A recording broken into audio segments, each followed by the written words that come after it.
शिवरात्राहोरात्रं निराहारो जितेन्द्रिया अर्चयिता यथा न्यायं यथा बलमवञ्चका तत्फलं नम पूजाया वशमेकं निरन्तरम् तत्फलं लभते सद्य शिवरात्रो मदर्चना।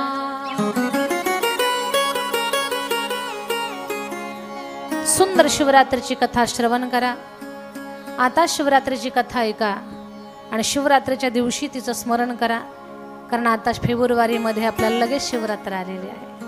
अगदी 4-2 महिन्यामध्ये शिवरात्र येते आहे आपल्या तोंडावरती। सुंदर शिवपूजन शिवकथेचं स्मरण त्या दिवशी घडावं। रुद्र संहितेमधील ही कथा आहे। कोटी रुद्र संहितेमधील सत्ययुगातली एक घटना आहे। शिवरात्रीच्या दिवशी एक शिकारी, त्याला माहिती नाही आज शिवरात्र आहे। शिवरात्रीच्या दिवशी शिकारी धनुष्य घेऊन शिकार करण्यासाठी निघाला। शिकार करण्यासाठी चालला। 2 दिवसापासून घरामध्ये कुठली शिकार त्याला मिळाली नाही। पत्नी त्याची कुरकुर करत होती, 2 दिवसापासून शिकार आणली नाही तुम्ही। आता जे घरात होतं साठवलेलं अन्नधान्य ते संपत आलंय, आता काय खाऊ घालायचं असे प्रश्न करते। तो रागानं निघाला। काय असेल आपलं शिकारीचं साधन सोबत घेतलं। कशी जरी असेल, कुरकुर करणारी असेल, राग करणारी असेल, भले तुकोबारायांची जिजाऊ सारखी जरी असली, पण जिजामातानं एक अक्षर सुद्धा नीट बोलायचं नाही। बरं, जिजामाता तुकाराम महाराजांना कमी बडबड करायच्या, पण श्री विठ्ठलाला जास्त बडबड करायच्या। का? माझ्या मालकाला तू वेड केलंस, माझ्या संसारात तू राम ठेवला नाही, माझा पती तुझी भक्ती त्यानं, त्या भक्तीचं वेड त्याला लागलं आणि माझा पती तू वेडा केलास विठ्या। अरे माझ्या मालकाशिवाय तुला दुसरं कोणी दिसलं नव्हतं का? माझ्याच मालकाला तू कसं वेड लावलं? पण एवढ्या बडबड करत होत्या बरं। रांजणगाव खूप बडबड करायच्या जिजामाता, पण त्यांच्या जीवनात एक नियम होता, तुकाराम महाराज जोपर्यंत जेवण करत नाही तोपर्यंत त्या अन्नाच्या घासालाही स्पर्श करत नव्हत्या। तुम्ही अगोदर जेवता की नंतर जेवताय अजिबात विचारणार नाही मी तुम्हाला। पण जिजामाता पतिव्रता धर्म त्यांना प्राप्त झाला होता। जगाचा मालक त्यांच्या पायातला काटा काढत होता। काय त्या जिजामातेची भक्ती! नाही तर आमच्या मावशा तेवढंच घेतात, म्हणजे तुकाराम महाराजांच्या पत्नी नाही का बडबड करत होत्या, मग आम्ही बडबड केली तर कुठं काय बिघडलं? त्या बडबड तर करत होत्या, पण ऐका, तुकाराम महाराजांना त्या स्वतः बडबड करायच्या, पण महाराजांना जर कोणी बोललं ना तर आगीसारख्या तुटून पडायच्या। जे महाराजांना बोलते त्याच्यावरती आपल्या पतीची बाजू घेऊन भांडायच्या त्या। एका पतिव्रता स्त्रीचं आपल्या पतीवर फार प्रेम असतं, आणि पतिव्रतेची ताकद सुद्धा खूप मोठी असते माझ्या ताईंनो, खूप मोठी असते पतिव्रतेची ताकद। पतिव्रता धर्म कशाने प्राप्त होतो? पतीची सेवा, पतीवर श्रद्धा, पतीसाठी समर्पण, या 3 गोष्टीनं पतिव्रता धर्म प्राप्त होत असतो। या 3 गोष्टी जीवनामध्ये तुम्ही सांभाळा, आणि ज्या बाईला पतिव्रता धर्म प्राप्त झाला तिच्या परिवाराचा, तिचा सगळ्यांचा उद्धार झाला म्हणून समजा। त्या स्त्रीचं नाव अजरामर झालं या जगामध्ये। पतिव्रता नारीच्या जीवनामध्ये पती व्यतिरिक्त दुसरं जगच नाही। तिचा देवपती, तिचा विश्वपती, तिचा जगपती, सर्वस्वपती, सुखपती, दुःखपती, जीवनामध्ये ज्या काही अनुकूल प्रतिकूल सगळे जे भाव निर्माण होतील ते सर्व पती। पतिव्रता धर्म प्राप्त होण्यासाठी आता सांगितलेल्या 3 गोष्टी, सेवा, श्रद्धा आणि समर्पण। मग तिची ताकद पहा। तुका म्हणे पतिव्रता तिची देवावरी सत्ता। सूर्याला एका जागेवर थांबवण्याची ताकद पतिव्रता स्त्रीची आहे। एक शेजारी नव्हती, पण काय असेल योगायोग तिची शेजारीण फार पतिव्रता. ती पतिव्रता बाई 4 वाजता साळी कांडत होती. साळी कांडत असताना, पूर्वी साळी कांडायचे, साळी कांडत असताना ती शेजारीण येऊन बसली तिच्याकडे टुपकन. साळी कांडते ती, येऊन बसली, गप्पा मारत होती, तिचं आपलं साळी कांडायचं चालू आहे. साळी कांडत असताना त्या पतिव्रता स्त्रीचा पती आला. आणि पती आल्यानंतर तो म्हटला, सती पाणी दे. तिनं मुसळ वरती फेकलं होतं. तेवढ्यात मुसळानं साळी कांडायचे ना पूर्वी, मुसळ वर फेकलं आणि पतीनं आवाज दिला. एवढी तत्पर होती ती, पतीचा आवाज आला की पळत सुटली. मुसळ खाली येऊन तोंडावर पडन ही भीतीच नाही. आणि आता टीव्ही समोरच आपण बसलेलो असतो. मालक म्हणतात, चहा करते का ग, पाणी देते का ग. अर्धा तास तुम्हाला ऐकूच येत नाही काय, आणि जरी ऐकलं तरी न ऐकल्यासारखं करता. तुम्ही तशा नाही, तुम्ही खूप छान आहे. तुमचं अजिबात काही सांगत नाही. तुमचं काही सांगायचंच नाही अजून 2-4 दिवस.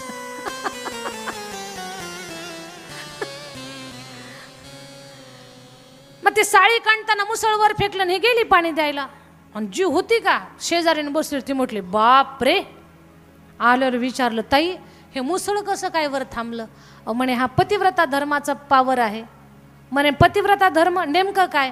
म्हणजे काही नाही, पतीच्या आज्ञेत राहायचं, पतीची सेवा करायची, पती जे सांगतील ते ऐकायचं. पतीला अनुकूल भाव अंतःकरणामध्ये आपला असला पाहिजे. आपले पती आपल्यावर सदा खुश असले पाहिजेत. पतीची सेवा करावी, चरण सेवा करावी, त्यांना आनंद होईल असं जेवण बनवावं, त्यांना समाधान वाटेल असं आपण शब्द बोलावेत. मग पतिव्रता धर्म प्राप्त होतो. ती म्हटली, एवढंच आहे का त्याला. म्हणे हा एवढंच करावं लागतं. ती म्हटली, मला पण पतिव्रता व्हायचं आहे. गेली घरी. ती म्हटली, मालक उद्या तुम्ही पहाटे लवकर उठायचं नाही. तो म्हटला, काय झालं. ती म्हटली, मला पतिव्रता व्हायचं आहे. अजून काही. उद्या तुम्ही झाडून काढायचं नाही. उद्या तुम्ही भांड्याला हात लावायचा, भांड्याला हात लावायचा नाही. फरशी पुसून काढायची नाही. तुम्ही कोणतंच काम करायचं नाही. कणिक सुद्धा भिजवायची नाही. भाजीची सामुग्री एकत्र आणायची नाही. सगळं मी करणार. तुम्ही बरोबर निवांत झोपा, आराम करा. 9 वाजता उठा, मी तुम्हाला हातात ब्रश देते, पुरणाची पोळी करते, मी सगळं स्वयंपाक घरातलं काम मीच करणार. तो म्हटला, सूर्य कुणीकडून उगवलाय. ती म्हटली, पूर्वेकडूनच उगवलाय, पण मला पतिव्रता व्हायचंय. तो म्हटला, बाई कुणाकडनं गुरुमंत्र घेतला की काय. ती म्हटली, बाकीचं काहीच विचारू नका, मला पतिव्रता व्हायचंय. तुम्ही जेवण करा, आराम करा, बरोबर 4 वाजता उठा, मी साळी काढते. आणि मी साळी काढत असताना तुम्ही फक्त म्हणायचं, सते पाणी दे. मी मुसळवर फेकणार, तुम्हाला पाणी द्यायला येणार. मुसळवर थांबणार, मी त्याची व्हिडिओ शूटिंग करणार आणि यूट्यूबला सोडून देणार. आपला व्हिडिओ व्हायरल होणार. मी पतिव्रता होणार. काय सांगू गंमत त्या बाईची. मालक म्हटला, खाऊन पिऊन घेऊ. मुसळवर थांबलं तर थांबलं, जरी निपडलं तर काही हरकत नाही, पडू दे. कारण हिनं तोंडानं खूप बडबड केलेली, मला मुसळ पडलंच पाहिजे असं तो मनात म्हणत होता. तो म्हटलं, काही हरकत नाही, तुला पतिव्रता होण्यासाठी आपला 100% पाठिंबा आहे. तू सांगशील ते करतो, तू बस म्हणशील तिथं बसतो, तू जेवढं खा म्हणशील तेवढंच खातो. नाही तरी आतापर्यंत तू सांगितलेलं सगळंच काम मी केलंय. आता एवढं काम करणं काही मला जड नाही. ती म्हटली, मालक असं म्हणू नका, मला पतिव्रता व्हायचंय. तो म्हटलं, काही नाही, काहीच म्हणणार नाही, तू सांगशील ते ऐकतो. हा पहाटे 5 वाजता उठला होता. अलार्मची घडी वाजली, 5 वाजता उठला. ती म्हटली, तुम्ही नका उठू, मी उठते, झोपा. त्याला झोपी टाकलं. हे निवांत 9 वाजेपर्यंत घर घुर झोपलं. तिला 9 वाजता ब्रश द्यायचा होता. 9 वाजले, 9 वाजून 10 मिनिट झाले. ही म्हणते, कसं उठ ना काय, मला ब्रश द्यायचा हातामध्ये. मग हिनं उठवलं, उठा. मग हातात ब्रश दिला, ब्रश केला, सगळं घरातलं काम आटोपून घेतलं. पुरणाची पोळी, अशी सुंदर पुरणपोळी तिनं बनवली. 12 वाजता त्याला जेवायला दिलं. ती म्हटली, आता जेवण करा. हा जेवायला बसला. जेवण झालं. रोज 2 पोळ्या खात असत होता, आज यानं 5 पोळ्या खाल्ल्या. कारण स्वयंपाक तेवढा सुंदर केला होता तिनं. जेवण झालं. ती म्हटली, आता निवांत झोपा, आराम करा, 4 वाजता उठा, मी तोपर्यंत साळी कांडायला बसते. उठली की मला फक्त पाणी मागा. आणि असं म्हणायचं, सती पाणी दे, सती पाणी दे, एवढंच म्हणायचं. मी मुसळवर फेकणार आणि तुम्हाला पाणी द्यायला येणार, मला पतिव्रता व्हायचंय. तो म्हटला ठीक आहे. त्यानं जेवण केलं, निवांत झोपला. जास्त जेवल्यावर माणसाला गुंगी येते थोडीशी. बरं, कथेत तुम्ही जेवण करून येत असताल ना, येताना बऱ्याच मावल्यांना असे समाधी लागल्यासारखे होतं तसं कधी कधी. मग ती झोपला आणि तिनं साडी घेतल्या कांडायला. 4च्या अगोदर 3:30लाच साडी कांडत होती. साडी कांडून हात दुखायला लागले. 4 वाजले. घड्याळाकडे पाहायला लागले, कधी उठतात काय की मला पतिव्रता व्हायचं. पुन्हा साडी कांडत होती. जास्त जेवल्यामुळे काय मालकाची झोप आवरणा, ते उठनात लवकर. 4:10 झाले. मग तिनं असं करायला चालू केलं का झोप मोडावून ते उठाव म्हणून. पुन्हा साडी काढते. खाकरून खोकरूनही ते काही झोप मोडना त्याची, ते उठच ना. मग तिनं बाजूला परात होती, त्या परातवर दन वाजवलं. साडी काढत होती. त्या परातीचा आवाज आल्यानंतर हे दचकून जागं झालं. यानं पाहिलं 4:15 वाजले. बाप रे बाप, आता वाघीन तुटून पडते की काय कोणाच ठाऊक आपल्यावर. तिला तर पतिव्रता व्हायचंय. ते उठलं आणि ती साडी काढताना पाहिली. तो म्हटला अजून आहे कामामध्ये. तो म्हटला सती. ही म्हटली उठला, बरं झालं आता. सती पाणी घेऊन ये. तिनं मुसळ वर फेकलं आणि पाणी द्यायला निघाली. माझ्या ताईंनं मुसळवर थांबलंच नाही. जसं फेकलं तसं रिटर्न आलं. असं तोंडावर पडलं. 32च्या 32 आऊट. पतिव्रता तर नाहीच झाली, पण सुंदर सुद्धा राहिली नाही. सगळे दात पडल्यावर काय सुंदर दिसणार आहे का? दृष्टांत संपला. याच्यातून मला एवढंच सांगायचंय, पतिव्रता होणं सोपं नाही, पण कठीण सुद्धा नाही. पतिव्रता होण्यासाठी पतिव्रता धर्म सांभाळावा लागतो. पतिव्रतेची ताकद मोठी आहे.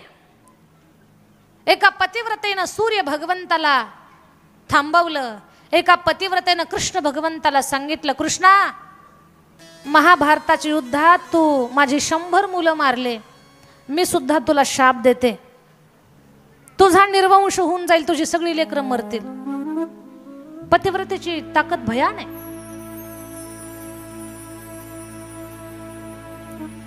त्या पतिव्रतेचं नाव आहे माता गांधारी. गांधारी मातेनं असं काय पुण्य केलं होतं? तर गांधारी आईने एकच पुण्य केलं होतं. आपल्या पतीला जग पाहता येत नाही, तर तिनं सुद्धा डोळ्याला पट्टी बांधून घेतली होती. माझ्या होणाऱ्या पतीला जग पाहता येत नाही, मी सुद्धा हे जग पाहणार नाही. हा तिनं संकल्प केला आणि डोळे असून सुद्धा उभं आयुष्य तिनं डोळ्यावर पट्टी बांधली. हा त्याग साधा नाही, तिनं स्वतःसाठी नाही, आपल्या पतीसाठी केलेला त्याग होता तो. मग एक स्त्री जेव्हा आपल्या पतीसाठी त्याग करते तेव्हा तिला पतिव्रता धर्म प्राप्त होत असतो. माझ्या ताईंनो, तुम्ही सुद्धा संकल्प करा. मालकाला शुगर असेल तर तुम्ही सुद्धा गुलाबजामुन खाणार नाही सुद्धा म्हणत नाहीत नेमकी. नाही पण म्हणत तुम्ही. काही काही तर एवढ्या चमत्कारिक आहेत. त्या म्हणतात, पप्याचा बाप, तुम्हाला शुगर आहे, तुम्ही जामून खाऊ नका, इकडं आणा, मीच खाते तुमच्यावरचे, मला शुगर नाही. विनोद सोडून द्या बाजूला. महत्वाचं सांगायचं मला, जिजामाता महाराजांना बडबड करत होत्या, पण त्यांचं खूप प्रेम होतं महाराजावरती. काही माणसं बोलकी बडबड करणारे असतात पण मनानं मोकळे असतात. काही बोलत नाहीत पण काम दाखवतात, ते आतल्या गाठीचे असतात. इथं कोणी नाहीये तसं.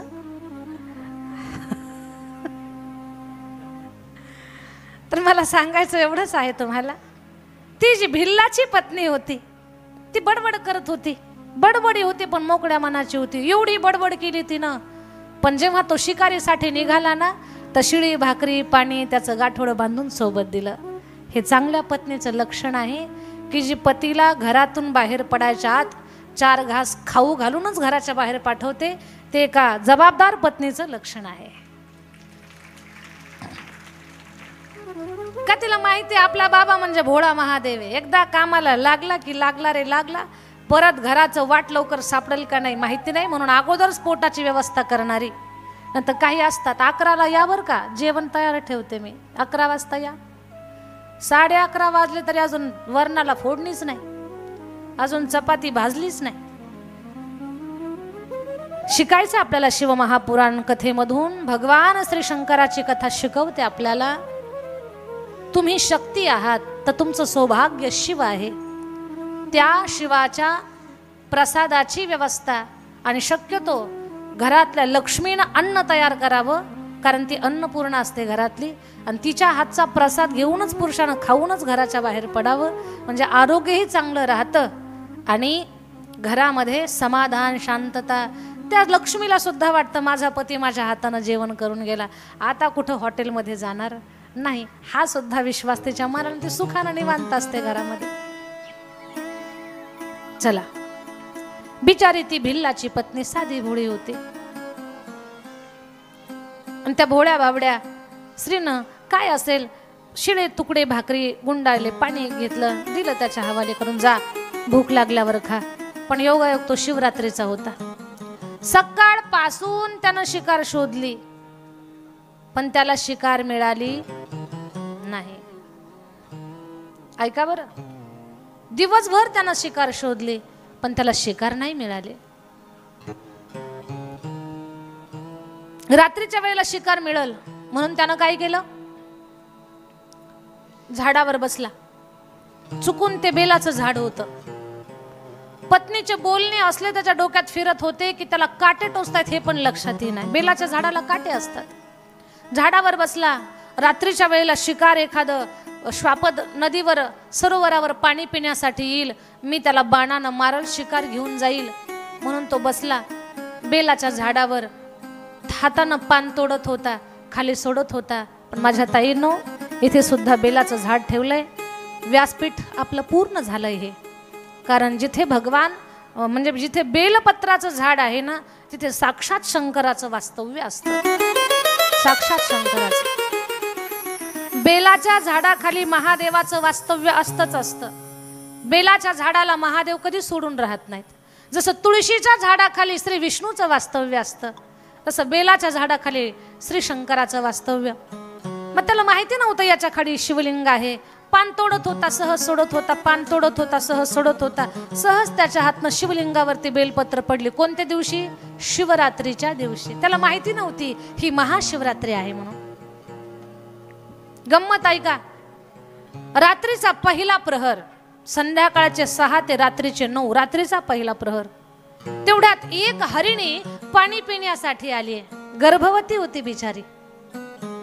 पाहिली त्या व्याधानं, आणि हरिणी पाहिल्यानंतर व्याधाला आनंद झाला. शिकार सापडली. भातातून बाण काढला, धनुष्याला जोडला, आणि त्या व्याधानं हरिणीचा नेम धरत असताना काही पानं तुटली, खाली पडली. पण खाली वाकून असा बाण मारतोय. कमरेला पाण्याची सळई होती. सळईतलं थोडं पाणी शिवलिंगावरती पडलं. बाण सोडणार, हरिणी म्हटली, दादा थांब, मला मारू नको, मी गर्भवती आहे. आणि गर्भवती जीवाची हत्या करणं म्हणजे घोर नरकात जाण्यासारखं आहे. दादा, माझ्या पाडसांना मी जन्म देते, माझ्या पिलांना जन्म देऊन मी वापस येईल. मी तुझी शिकार आहे ना, मी वापस येते. व्याध म्हटला, हरिणी, वन्य पशु आहेस तू, तुझ्यावर विश्वास कसा ठेवू मी? ती हरिणी म्हटली, दादा, हे सत्ययुग आहे.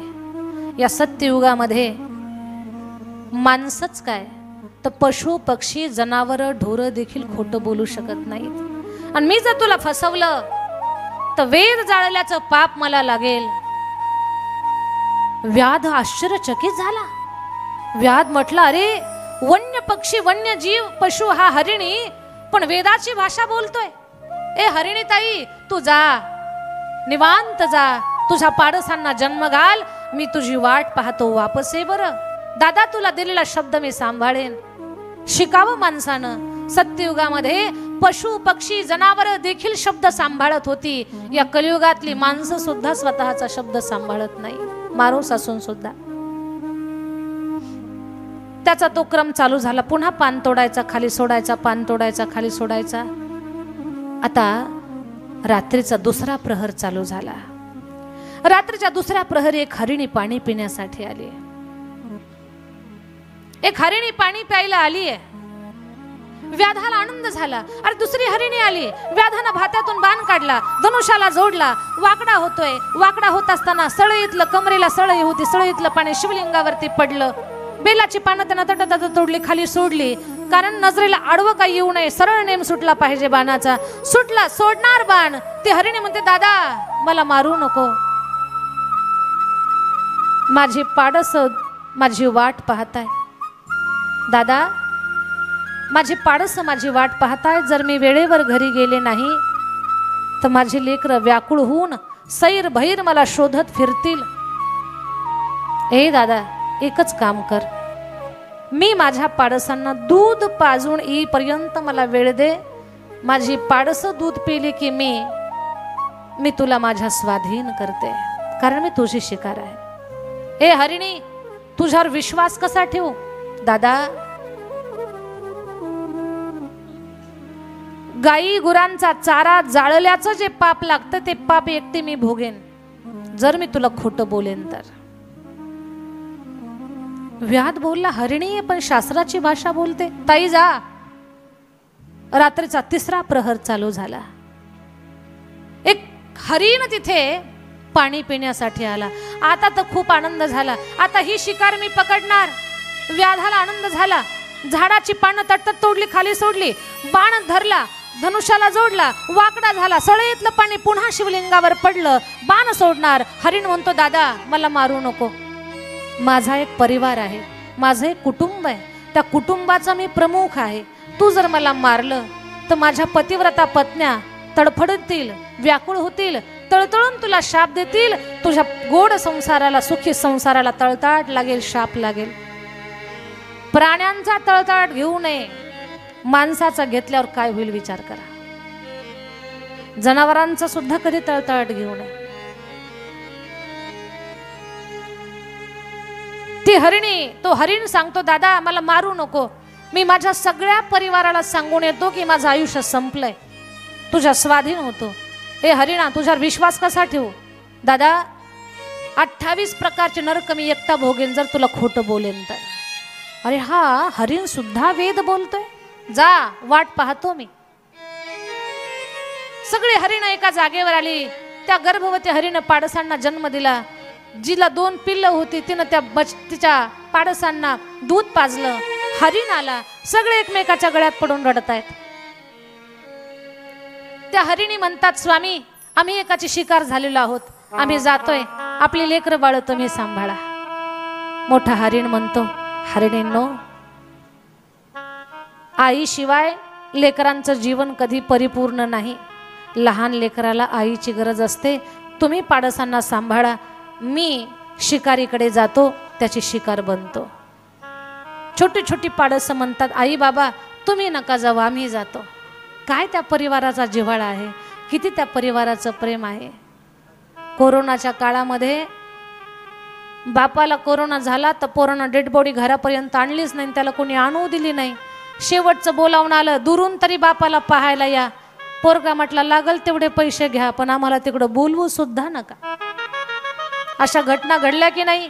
आपण सगळेजण साक्षीदार आहोत त्या गोष्टीचे. माणसाची माणुसकी, दया हे सगळं कोरोनाच्या काळात हरवलं होतं. माणसाला माणसाजवळ जायची भीती वाटत होती, पण त्यावेळेला डॉक्टर आणि पोलिसाच्या रूपामध्ये विश्वाच्या मालकानं, डॉक्टर काय माणसं नाहीत का?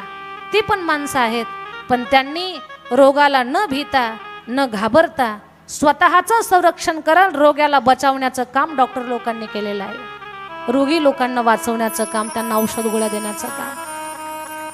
माणसं नीट बोलीनं ऐकत नाहीत. रखरखत ऊन अंगावर घेऊन पोलीस लोकांनी चौकात चौकात उभे राहिले, गाड्या फिरवल्या, रात्रीचा दिवस केला. त्यांना काही प्रपंच नव्हता का? त्यांना काही परिवार नाही का? पोलीस लोकांना त्यांनाही परिवार आहे. पण तुमच्या आमच्या सेवेसाठी, लोकांना आळा घालण्यासाठी, शिस्त लावण्यासाठी या लोकांनी खूप मोठं सेवा कार्य केलं. काही सामाजिक संस्था, त्यांनी अन्नधान्याचे पॉकेट तयार केले. कारण त्या काळात लोकांना काम नव्हतं, धंदा नव्हता, हातावर ज्यांचं ज्यांचं पोट होतं त्यांची फार वाईट अवस्था. शहरातून लोक गावाकडे धाव घेत होती. त्यावेळेला सामाजिक संस्था, धार्मिक संस्था पुढे आल्या आणि जमेल त्या पद्धतीनं ज्यानं त्यानं ज्याला त्याला मदत केली. हे का सांगते मी तुम्हाला? परिवाराचं प्रेम आणि परिवाराबद्दलचा काय प्रेम संपलेला भाग, या दोन्ही अवस्थांचं दर्शन कोरोनाच्या काळामध्ये आपल्या सगळ्यांना झालेलं आहे. माणुसकीही दिसली आणि माणुसकी संपलेली पण दिसली. दोन्ही दृश्य आपल्याला डोळ्यानं दिसले. आता ऐका, ती जी 7 हरिणं होती, सगळ्यांनी ठरवलं की आपण जायचं. रात्रीच्या 4थ्या प्रहरी जिथे शिकारी शिकारीला बसलेला होता त्या सरोवराच्या काठाला 7 हरिणं आली. ती 7 हरिणं आल्यानंतर व्याधाला आश्चर्य वाटलं, रे पाठवताना 3 पाठवले होते पण आता येताना 7 जण आलेले आहेत.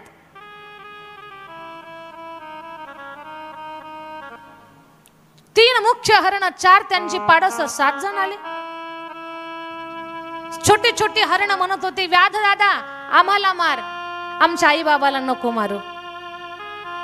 मोठा हरिण म्हटला, व्याधा आम्हाला मार, माझा परिवार माझ्या डोळ्यासमोर मेलेला मला पाहावल्या नाही, मला अगोदर मार. हरिणी म्हणत होत्या, व्याध दादा आम्हाला अगोदर मार, कारण सौभाग्याचं लेणं घेऊन आम्ही या जगाचा निरोप घेऊ, पतिव्रता धर्मानं मरणी आम्हाला अगोदर मार. अरे पशु आहेत पण शास्त्र बोलतायत की ते नीतीनं जगतायत. जनावर असून सुद्धा हे किती माणसाईपेक्षा प्रेम भावानं जगतायत. व्याधाला दया आली, व्याध खाली उतरणार, हाताचा झटका बसला आणि बेलाची फांदी तुटली, पान तुटले, शिवलिंगावर पडले. त्याचा पाय अडकला आणि उलटा झाला. तो सळईतलं पाणी उरलेलं सगळं शिवलिंगावर पडलं. जसा उलटा झाला मस्तक शिवलिंगाला लागलं. कमरेला छोटीशी भाकरी होती, त्या भाकरीचा नैवेद्य शिवलिंगावर पडला आणि साक्षात डमरूधारी भगवान शंकर प्रगट झाले. उमापती महादेव की जय. भगवान भोलेनाथ प्रगट झाले. भोलेनाथ म्हणतात, मी तुमच्यावर खुश आहे, प्रसन्न आहे, सांग व्याधा तुला काय पाहिजे. व्याध म्हटला, देवा मी तुमची भक्तीच केली नाही, तुम्ही मला प्रसन्न झाला. अरे म्हणे, रात्रीचे 4 प्रहर तू माझी पूजा केली, पाणी घातलं, बेलपत्र वाहिलं आणि 4थ्या प्रहराला तर मस्तकच माझ्या शिवलिंगावर अर्पण केलंस, जणू काय नारळ फोडावं असं तू मस्तक मला अर्पण केलंस, सांग तुला काय पाहिजे. म्हणे, देवा खरं सांगतो, मी ही शिवरात्र आहे हे मला माहितीच नव्हतं, आणि जी काही पूजा घडली असेल या पशूंची शिकार करता करता, हरिणांची शिकार करता करता मला पूजा घडली. तुम्हाला जरी द्यायचं असेल तर यांना द्या, मी याचा हक्कदार नाही, कारण सेवा यांच्यामुळे घडली.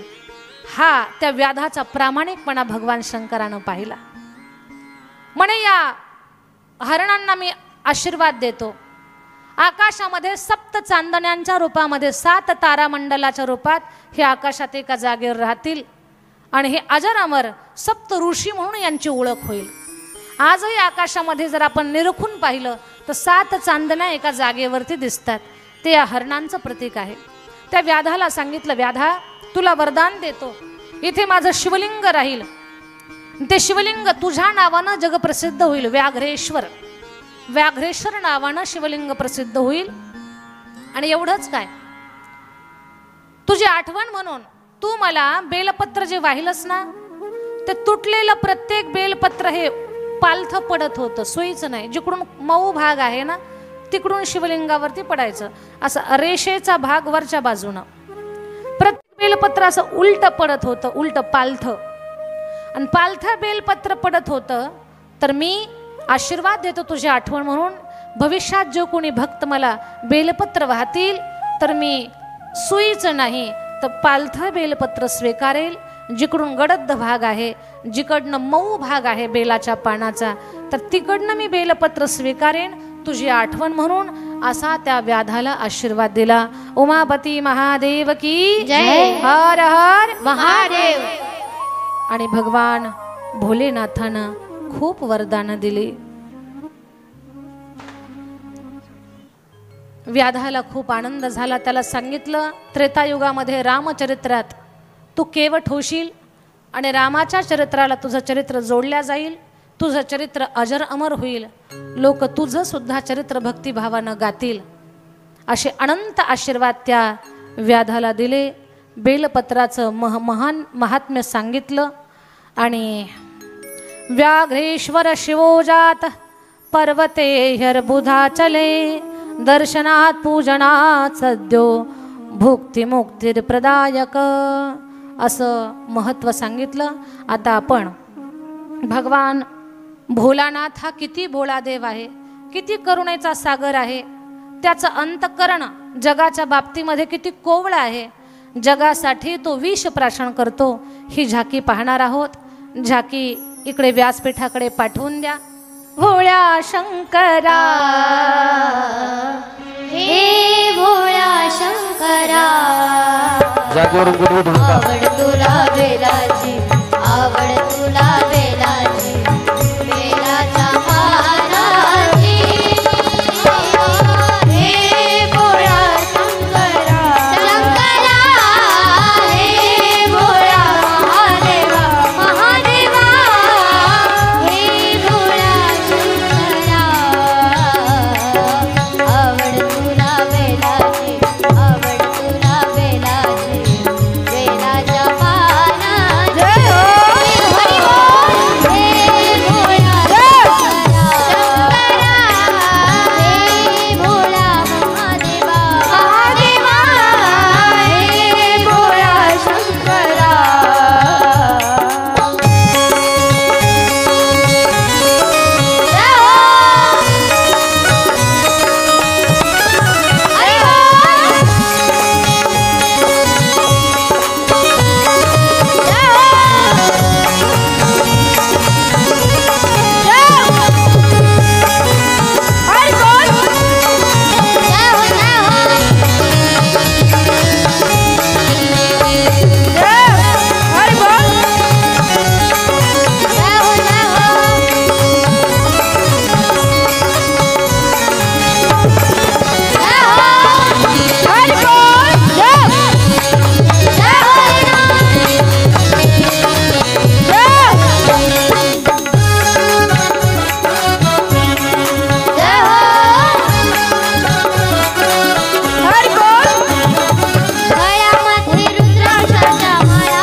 एक एक एक एक रत्न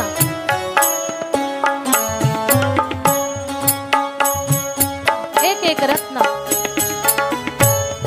प्राप्त होत आहे.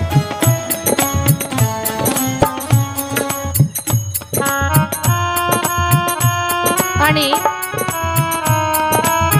सर्वात प्रथम समुद्र मंथनातून विष बाहेर आलं. विष बाहेर आल्यानंतर देवदैत्य घाबरले. विष पाहून त्यांना भीती वाटली. हे विष आता कोण घेणार? पूर्ण पृथ्वी नष्ट होणार, देवता राक्षस सर्व संपणार. पण धाडस केलं की आपण हे विष देवांचा देव महादेवाला देऊन टाकू. सर्वजण महादेवाकडे आले. भोलेनाथ भोलेनाथ, वाचवा या सृष्टीला, वाचवा या जगाला. हे विष तुम्ही प्राशन करा आणि जगत कल्याणासाठी माझ्या भगवान श्री शंकरानं विष प्राशन केलं. हर हर हर भगवान भोलेनाथ विष पितायत. महादेवानं विष घेतलं आणि या जगाला खूप मोठ्या अनर्थापासून वाचवलंय.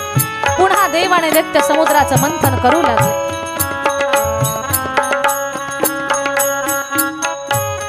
चालू झालं.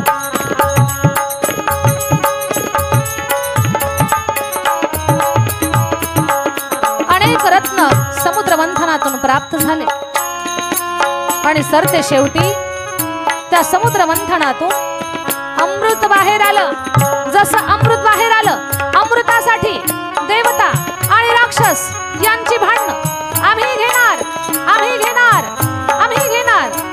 आणि यांचं भांडण थांबवण्यासाठी, अमृताचा देवांना वाटप करण्यासाठी साक्षात श्री विष्णू भगवंतानं मोहिनी अवतार धारण केलं. बोला मोहिनीराज भगवान की जय. आणि मोहिनी अवतारामध्ये भगवान अमृताचा वाटप करण्यासाठी निघालेले आहेत.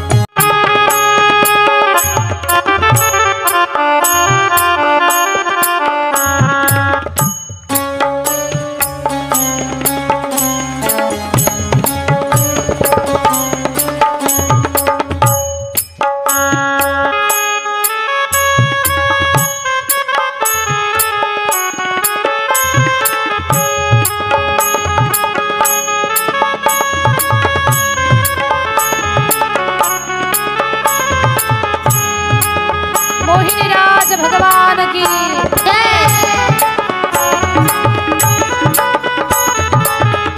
भगवान सुंदर रूप धारण करून देवतांना अमृत वाटण्यासाठी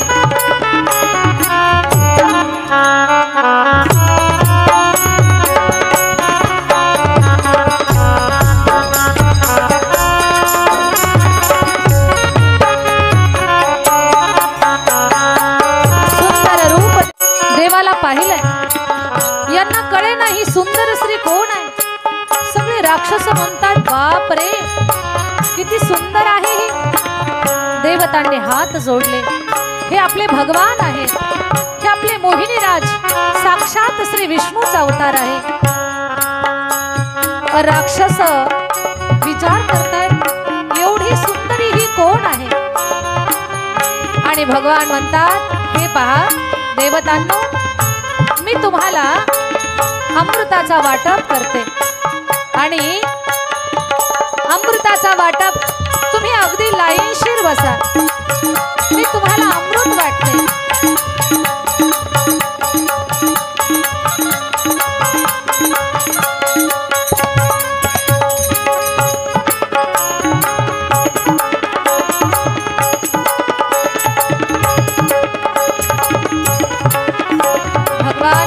टाळ्यांचा कडकडाट.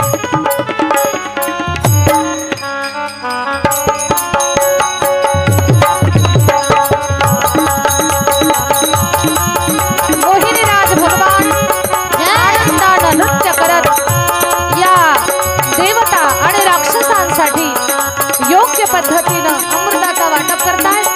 राक्षसांना फक्त हुलकावणी देतायत आणि देवतांना अमृत देण्याचं काम करतात.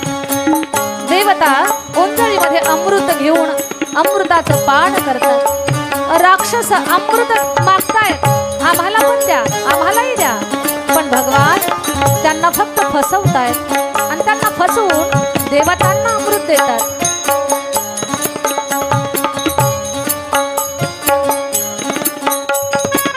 मोहिनीराज भगवान की हर